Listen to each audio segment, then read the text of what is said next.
Au Burkina Faso, une porte s'est refermée sans coup de feu, après une tentative de coup d'État manqué, des arrestations et des fuites de communication. Les autorités disent que des touristes auraient été des agents ou soutiens du complot, et elles suspendent vols, circuits, agences et mouvements touristiques pendant 3 mois, le temps d'une vérification systématique des entrées. Que doit comprendre le public quand Ibrahim Traoré valide une mesure qui transforme l'accueil en contrôle? Ce soir, la frontière se durcit et chaque visa devient un dossier, au départ comme à la sortie, selon les autorités. Ce rapport propose une lecture structurée d'une décision qui dépasse largement le secteur du tourisme et les considérations économiques immédiates. Il ne s'agit pas seulement de vols annulés, d'hôtels sans clients ou d'agences à l'arrêt, mais d'un choix de sécurité présenté par l'État comme nécessaire pour empêcher une déstabilisation politique plus profonde. L'enjeu pour le public est clair: comprendre pourquoi cette mesure intervient précisément maintenant, ce qu'elle révèle de la perception officielle de la menace et comment elle redéfinit la relation entre ouverture des frontières et souveraineté nationale. Selon les autorités, la tentative de coup d'État n'était ni isolée ni improvisée. Elle aurait été coordonnée, soutenue financièrement et influencée depuis l'extérieur, en exploitant des canaux considérés comme ordinaires et peu surveillés. Dans ce cadre, le tourisme cesse d'être un simple secteur économique pour devenir un angle mort de la sécurité.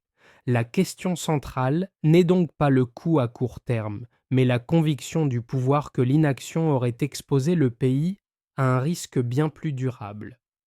La mesure clé tient en un chiffre: 3 mois. 3 mois pendant lesquels toutes les activités touristiques Sichong sont suspendues, pendant que les services de sécurité passent au crible chaque entrée récente sur le territoire. Pour le gouvernement, ce délai n'est pas symbolique. Il correspond au temps jugé nécessaire pour démêler les liens entre une tentative de coup d'État manqué et des réseaux dissimulés derrière des déplacements civils. Cette révélation change la lecture de la crise car elle replace la question du tourisme au centre d'une enquête de sécurité nationale validée par Ibrahim Traoré.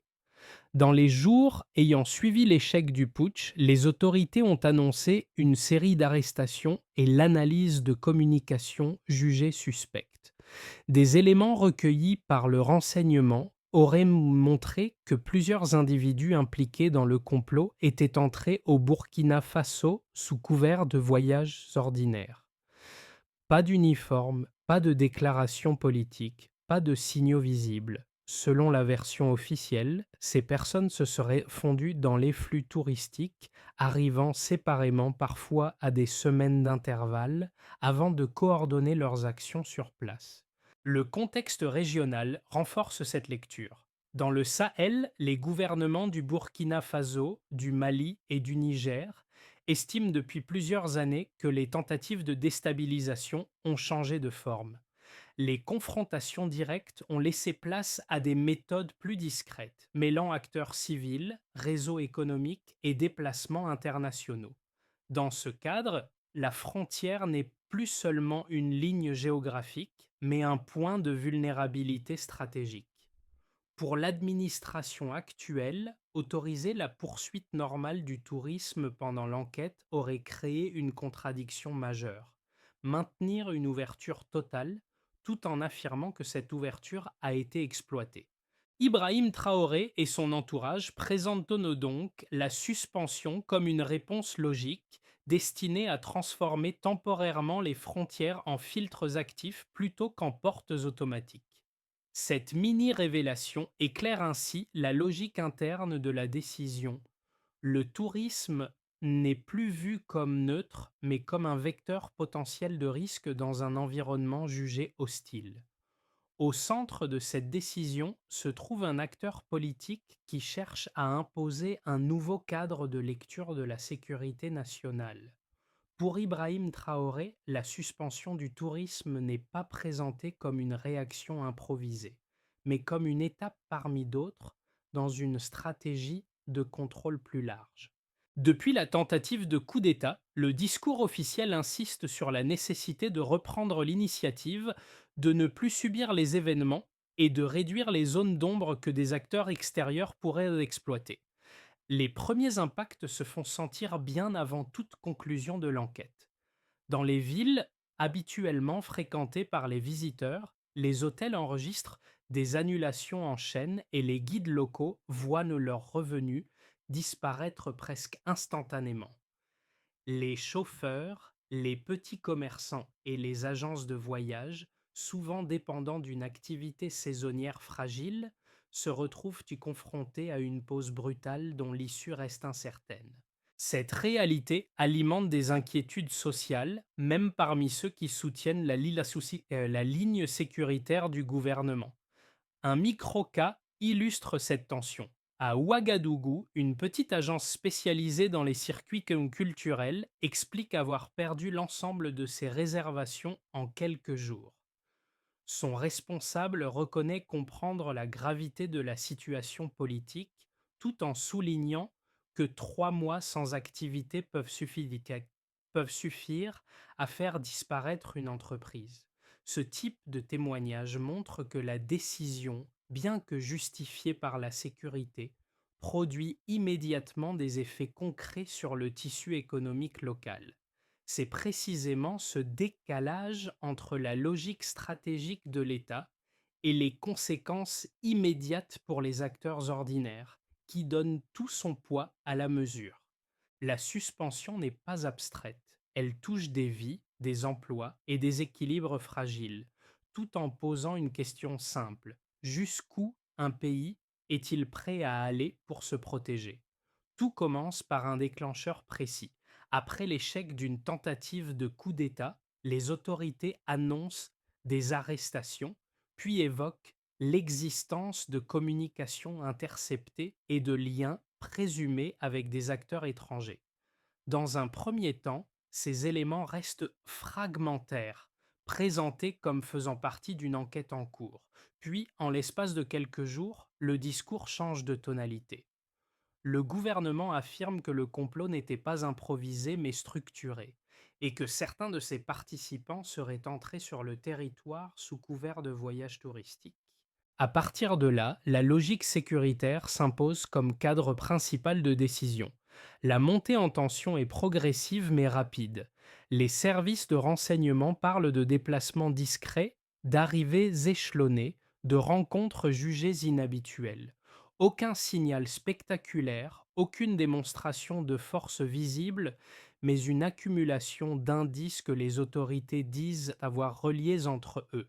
Le tourisme, par définition fondé sur l'ouverture et la confiance dans les documents présentés, apparaît alors comme une faille. Selon la version officielle, ce n'est pas un secteur qui a été infiltré par accident, mais un canal qui aurait été délibérément utilisé pour contourner les contrôles classiques. C'est à ce moment que la décision politique s'accélère. Le gouvernement annonce une suspension générale des activités touristiques pour une durée de 3 mois. Vols, circuits organisés, agences de voyage et mouvements de visiteurs sont mis en pause. La mesure est présentée comme temporaire mais ferme. Pour Ibrahim Traoré, autoriser la poursuite du tourisme pendant que l'enquête progresse reviendrait à maintenir ouverte une porte que l'État estime compromise. Dans cette lecture, la frontière doit cesser d'être un simple point de passage pour devenir un filtre actif. Le point culminant de cette séquence réside dans le message adressé aux ressortissants étrangers déjà présents sur le territoire. Les autorités précisent que les départs ne seront pas automatiques. Chaque situation sera examinée individuellement. Ceux qui peuvent démontrer un motif touristique légitime seront autorisés à quitter le pays. En revanche, toute personne soupçonnée d'avoir agi sous de faux prétextes s'exposera à des mesures plus sévères. Le langage employé est volontairement dissuasif, marquant une rupture avec une approche plus souple de la mobilité internationale. Les répliques de cette décision se font sentir immédiatement. Sur le plan économique, les pertes sont reconnues par le gouvernement lui-même. Les revenus liés au tourisme chutent brutalement, affectant des milliers de travailleurs informels et de petites entreprises. Sur le plan politique, la mesure suscite des réactions contrastées. Certains citoyens la soutiennent pleinement, estimant que la souveraineté et la sécurité doivent primer sur les considérations financières. D'autres s'inquiètent d'un précédent qui pourrait durablement restreindre l'ouverture du pays. Enfin, la décision résonne au-delà des frontières nationales. Dans le contexte du Sahel, elle s'inscrit dans une tendance plus large de méfiance accrue à l'égard des mouvements étrangers. Pour le pouvoir en place, cette chaîne d'événements justifie une ligne dure. Mieux vaut d'une interruption temporaire et coûteuse qu'un risque perçu comme existentiel. La suspension du tourisme devient ainsi le symbole d'un choix assumé entre vulnérabilité et contrôle, dans un environnement jugé de plus en plus instable. Le point de départ est simple. Avant, le tourisme était traité comme un flux civil ordinaire. Après, il devient un objet de contrôle sécuritaire prioritaire. Cette bascule s'appuie sur un petit nombre d'indicateurs que les autorités mettent en avant pour justifier la mesure sans entrer dans des détails chiffrés exhaustifs. Le premier indicateur concerne la durée. 3 mois de suspension totale. Selon le gouvernement, ce laps de temps correspond au cycle minimal nécessaire pour analyser les entrées récentes, recouper les données de voyage et exploiter les communications saisies dans le cadre de l'enquête. L'explication officielle est que moins de temps serait insuffisant et plus de temps inutilement pénalisant pour l'économie. Un deuxième élément mis en avant est le volume des contrôles à effectuer. Les autorités expliquent que chaque personne entrée sous statut touristique doit être réévaluée individuellement. Cette approche marque une rupture avec les pratiques antérieures, où les départs étaient considérés comme automatiques. Désormais, la logique est inversée. Le statut de touriste ne vaut plus présomption de neutralité. Cette modification du traitement administratif constitue, selon le pouvoir, un changement mesurable dans la gestion des frontières, même si aucun total précis n'est communiqué publiquement. Le troisième indicateur concerne l'impact économique immédiat reconnu par l'État lui-même. Le gouvernement admet une baisse brutale des revenus liés au tourisme sur la période concernée. Cette baisse n'est pas chiffrée officiellement, mais elle est décrite comme significative pour les secteurs dépendants des visiteurs étrangers. L'argument avancé est que cette perte est temporaire et circonscrite, tandis que le coût d'une déstabilisation politique serait, lui, durable et bien plus élevé. Cette comparaison qualitative sert de base au raisonnement économique présenté. Dans la communication officielle, ces éléments sont systématiquement reliés à une lecture sécuritaire globale. Pour l'administration d'Ibrahim Traoré, la tentative de coup d'État a révélé un décalage entre les outils de contrôle existants et la nature réelle de la menace.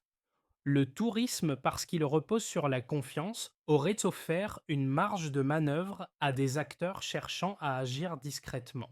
La suspension vise donc à réduire cette marge en densifiant temporairement le filtrage aux frontières. Ce raisonnement quantitatif, même limité en chiffres publics, structure le discours de justification. 3 mois sont présentés comme un compromis mesuré. Le volume de dossiers à examiner est décrit comme gérable dans ce délai, et la perte économique est comparée à un scénario alternatif jugé bien plus coûteux. L'État ne cherche pas à démontrer une efficacité parfaite, mais à établir une cohérence interne entre durée, effort de contrôle et risque perçu. En filigrane, cette approche pose une question plus large sur la manière dont les gouvernements du Sahel évaluent désormais les menaces. Les chiffres exacts importent en prime de moins que les rapports de proportion, court terme contre long terme, pertes économiques contre survie politique, ouverture contre contrôle. C'est dans cet équilibre revendiqué que la décision est ancrée, et c'est ce cadre qui sert de référence pour juger la suite des événements. Les critiques ou de la suspension avancent d'abord un argument de proportionnalité. Selon eux, fermer l'ensemble du secteur touristique pour répondre à une menace ciblée revient à traiter un problème précis avec un outil trop large. Ils estiment que des contrôles renforcés mais sélectifs auraient pu suffire sans provoquer une interruption totale des activités. Dans cette lecture, la mesure risque de pénaliser majoritairement des acteurs locaux et des visiteurs sans lien avec la crise, tout en envoyant un signal négatif aux partenaires internationaux. Le danger, disent-ils, est de transformer une réponse sécuritaire ponctuelle en frein durable à l'ouverture économique. Un second argument met en avant le risque politique et symbolique. Suspendre le tourisme peut être perçu comme un aveu de vulnérabilité plutôt que comme un signe de force. Pour certains observateurs, cette décision alimente l'idée d'un État assiégé, méfiant à l'excès et prêt à sacrifier des libertés de circulation pour se protéger. À moyen terme, cette image pourrait compliquer les relations diplomatiques et renforcer la méfiance des investisseurs, même après la reprise annoncée. Dans ce scénario, le coût symbolique dépasserait le bénéfice sécuritaire réel. La réponse des autorités s'appuie sur une lecture inverse de ces mêmes éléments. Pour le pouvoir en place, la proportionnalité ne se mesure pas à l'ampleur économique de la décision, mais à la gravité du risque identifié.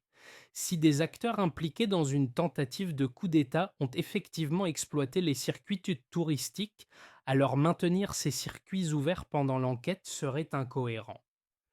L'argument est que des contrôles partiels auraient laissé subsister des angles morts, précisément ceux qui auraient été utilisés auparavant. Sur le plan symbolique, l'administration d'Ibrahim Traoré revendique une logique de dissuasion. La fermeture temporaire n'est pas présentée comme un signe de peur, mais comme une démonstration de contrôle. Elle vise à signaler que les méthodes jugées discrètes ou indirectes ne bénéficieront plus d'un cadre permissif. Dans cette perspective, l'image internationale importe moins que la capacité de l'État à affirmer sa souveraineté dans un contexte régional instable. Ce face-à-face d'arguments montre que la décision ne se situe pas entre le raisonnable et l'irrationnel, mais entre deux priorités difficiles à concilier. D'un côté, la continuité économique et l'image d'ouverture. De l'autre, la prévention d'un risque politique considéré comme existentiel. La suspension du tourisme devient ainsi un point de friction où se confrontent deux conceptions opposées de la sécurité et du coût acceptable. Ce qui change réellement à ce stade, ce n'est pas la suspension elle-même, mais la manière dont l'État redéfinit la frontière entre civil et sécuritaire. Jusqu'ici, le tourisme relevait d'une logique économique et culturelle séparée des enquêtes de renseignement. Désormais, ces deux sphères se superposent. La circulation des personnes n'est plus évaluée seulement par le motif déclaré, mais par le risque potentiel qu'elle représente dans un contexte politique tendu. Cette inflexion marque un tournant dans la lecture officielle des menaces. Pour l'entourage d'Ibrahim Traoré, la tentative de coup d'État n'a pas seulement révélé des complicités internes ou des influences étrangères, elle a mis en lumière un angle mort structurel, l'usage de canaux ordinaires pour des objectifs extraordinaires. Le tourisme devient alors un révélateur, non parce qu'il serait dangereux en soi, mais parce qu'il aurait permis de masquer des intentions jugées hostiles. À mi-parcours de l'enquête, la suspension apparaît ainsi moins comme une sanction que comme un outil. Elle sert à ralentir les flux, à créer un temps d'arrêt et à obliger chaque déplacement à être requalifié. Ce changement de cadre a une portée qui dépasse largement la période annoncée. Il annonce une ère où l'ouverture n'est plus présumée neutre mais conditionnelle. C'est ce déplacement du regard, plus que la durée de 3 mois, qui constitue la véritable révélation.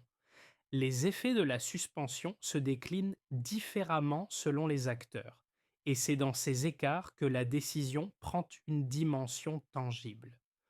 Pour l'État, la mesure sert d'abord d'outil de recentrage administratif. Les services de sécurité et de l'immigration voient leurs priorités redéfinies. L'examen des entrées passées, la vérification des motifs de séjour et le suivi des départs deviennent un des tâches centrales. Dans la communication officielle, cette mobilisation est présentée comme un investissement temporaire destiné à restaurer un contrôle jugé insuffisant. Ibrahim Traoré et son entourage insistent sur l'idée que cette rigueur doit renforcer la capacité de l'État à anticiper plutôt qu'à réagir. Pour les entreprises liées au tourisme, la conséquence est immédiate et brutale.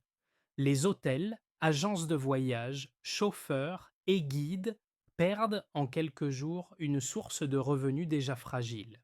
Beaucoup de ces structures fonctionnent avec peu de réserves financières et dépendent d'une saisonnalité courte. 3 mois d'arrêt peuvent donc représenter une menace existentielle. Même si le gouvernement reconnaît cette réalité, il la présente comme un coût transitoire, supposé être compensé par un environnement plus stable à long terme. Cette promesse reste cependant abstraite pour les acteurs économiques confrontés à des charges fixes et à une demande soudainement nulle. Du côté des citoyens, les réactions sont plus nuancées. Certains soutiennent fermement la suspension, estimant que la sécurité personnelle et la stabilité politique priment sur toute autre considération. Dans un pays marqué par des épisodes répétés d'instabilité, l'argument de la prévention trouve un écho réel. D'autres, en revanche, expriment une inquiétude sociale plus diffuse. Ils craignent que la normalisation de mesures exceptionnelles n'aboutisse à une restriction durable des mobilités et à une pression accrue sur les moyens de subsistance locaux. Cette tension traverse même les cercles favorables au pouvoir, révélant un soutien conditionnel plutôt qu'inconditionnel. À l'échelle régionale, la décision est observée avec attention. Dans le Sahel, où les gouvernements du Mali, du Niger et du Burkina Faso partagent une méfiance croissante à l'égard des influences extérieures, la suspension du tourisme est interprétée comme un signal politique. Elle suggère que les États sont prêts à reconsidérer des secteurs traditionnellement perçus comme neutres. Pour certains partenaires régionaux, cette approche renforce l'idée d'une souveraineté assumée. Pour d'autres, elle alimente des craintes de repli et de fragmentation des échanges. Ces conséquences croisées montrent que la mesure ne se limite pas à un acte administratif. Elle redistribue les coûts et les bénéfices entre acteurs publics et privés, entre court terme et long terme, entre sécurité perçue et ouverture économique. La promesse implicite du pouvoir est tellement que cette redistribution est temporaire et maîtrisée. La question reste de savoir si cette promesse pourra être tenue sans laisser de traces durables sur la confiance tant interne qu'externe envers le pays. Le premier scénario, dit de base, repose sur l'hypothèse avancée par le gouvernement lui-même. L'enquête se conclut dans le délai annoncé, les contrôles sont renforcés et le tourisme reprend progressivement sous des règles plus strictes. Dans ce cas, la suspension serait présentée comme une parenthèse exceptionnelle justifiée par un contexte précis. Les pertes économiques seraient réelles mais limitées dans le temps, et l'État chercherait à restaurer la confiance en mettant en avant une meilleure coordination entre immigration et renseignement. Ce scénario suppose que les conclusions de l'enquête soient suffisamment claires pour rassurer à la fois la population et les partenaires extérieurs. Le scénario optimiste va plus loin. Il envisage que la pause serve de levier pour restructurer durablement le secteur touristique. Les autorités pourraient utiliser cette période pour formaliser des procédures plus transparentes, améliorer le suivi administratif et clarifier les responsabilités des agences et opérateurs. Dans cette projection, la reprise se ferait sur des bases jugées plus solides, avec un discours officiel axé sur la sécurité maîtrisée, plutôt que sur la fermeture.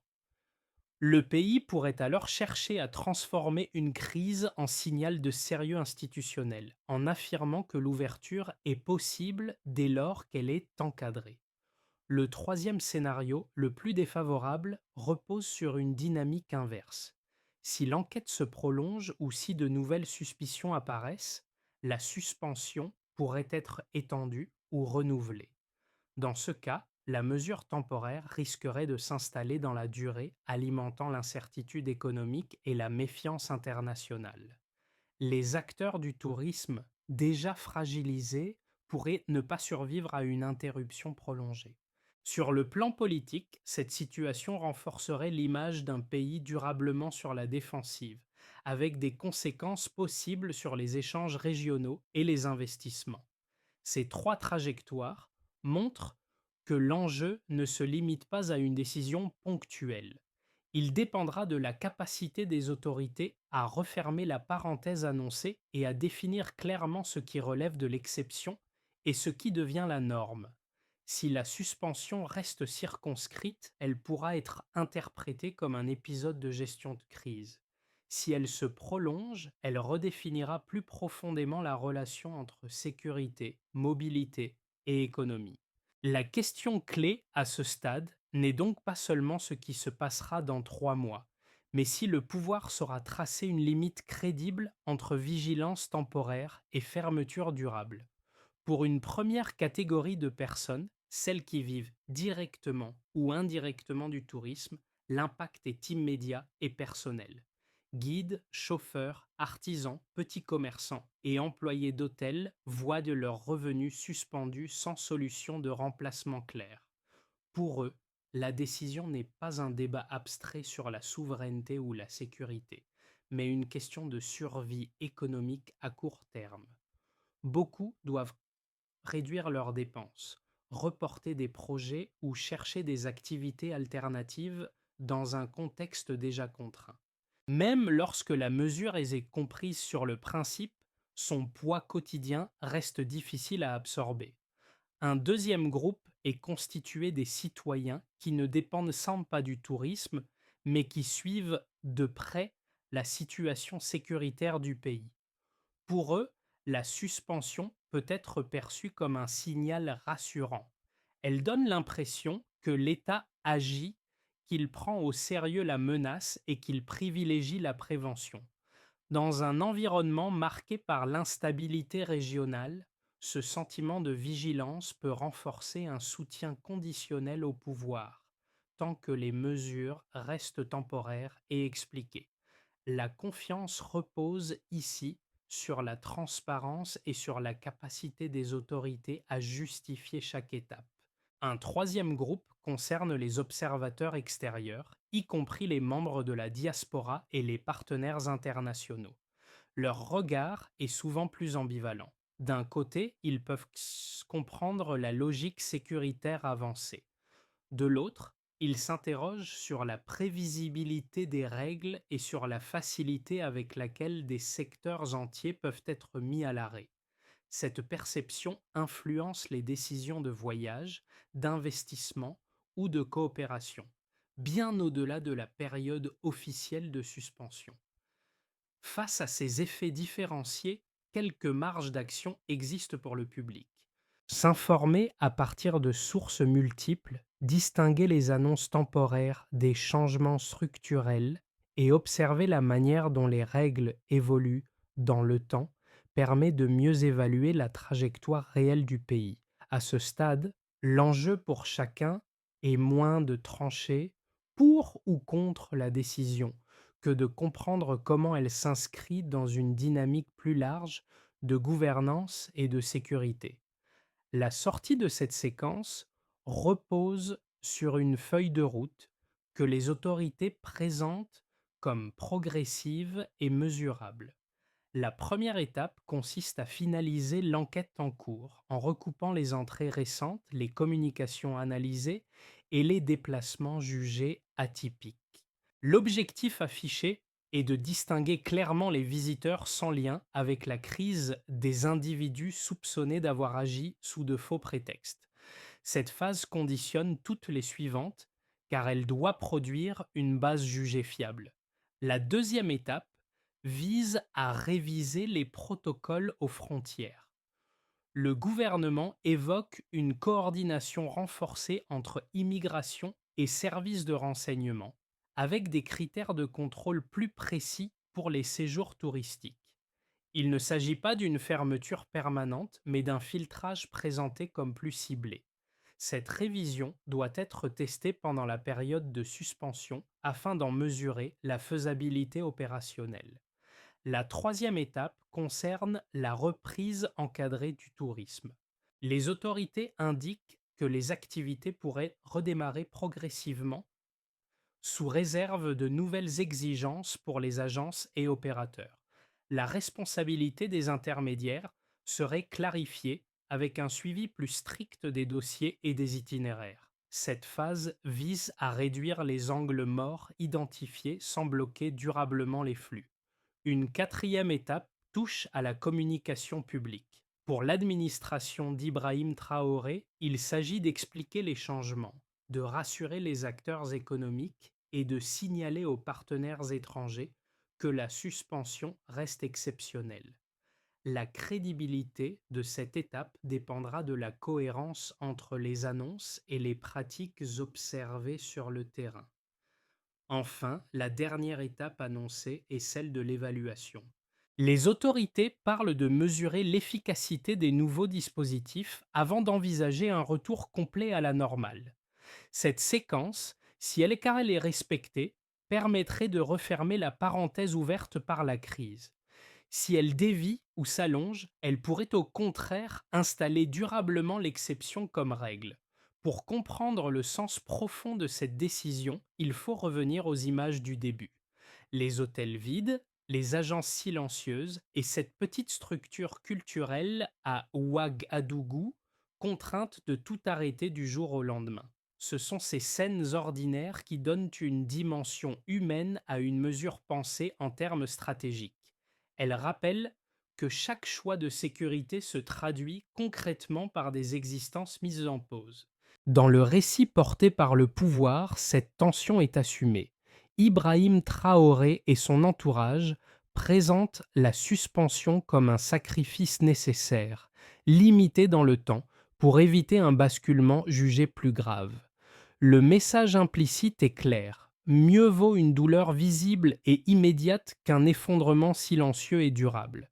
Cette logique n'efface pas les pertes, mais elle cherche à leur donner un sens politique.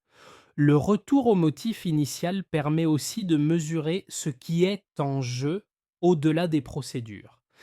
Il ne s'agit pas seulement de frontières ou de visas, mais de la capacité d'un État à définir ce qu'il accepte de risquer pour préserver son équilibre. La frontière fermée devient alors un symbole, celui d'un pays qui choisit la vigilance, même au prix de l'inconfort, dans un environnement perçu comme instable. Cette conclusion ne tranche pas le débat. Elle souligne simplement que la décision n'est ni abstraite ni purement technique. Elle s'inscrit dans une histoire récente marquée par la défiance, la mémoire de l'ingérence et la volonté affirmée de reprendre la main. C'est dans cet entre-deux, entre protection et renoncement temporaire, que se joue la portée réelle de la mesure. Au terme de ce parcours, la suspension du tourisme apparaît moins comme un épisode isolé que comme un révélateur d'un choix de gouvernance. Elle pose une question qui dépasse le Burkina Faso et qui concerne de nombreux États confrontés à des menaces diffuses. Jusqu'où restreindre l'ouverture pour préserver la stabilité et à quel moment ces restrictions risquent-elles de redéfinir durablement la norme? La réponse n'est ni simple ni universelle, car elle dépend du contexte, de l'histoire récente et du degré de confiance entre le pouvoir et la société. Dans le cas présent, le gouvernement affirme que la mesure est exceptionnelle, limitée et orientée vers un retour à la normale mieux encadrée. Les mois à venir diront si cette promesse se traduit par des actes cohérents, lisibles et proportionnés. C'est cette cohérence, plus que la suspension elle-même, qui influencera la perception interne et externe du pays. Elle déterminera si la décision est retenue comme un moment de fermeté maîtrisée ou comme le début d'un repli plus profond. Pour le public, l'enjeu est d'observer, de questionner et de comparer. Suivre l'évolution des règles, la durée réelle des mesures et la manière dont elles sont levées permet de dépasser les réactions immédiates. Le débat reste ouvert. Comment concilier sécurité, mobilité et confiance sans sacrifier durablement l'un au profit des autres?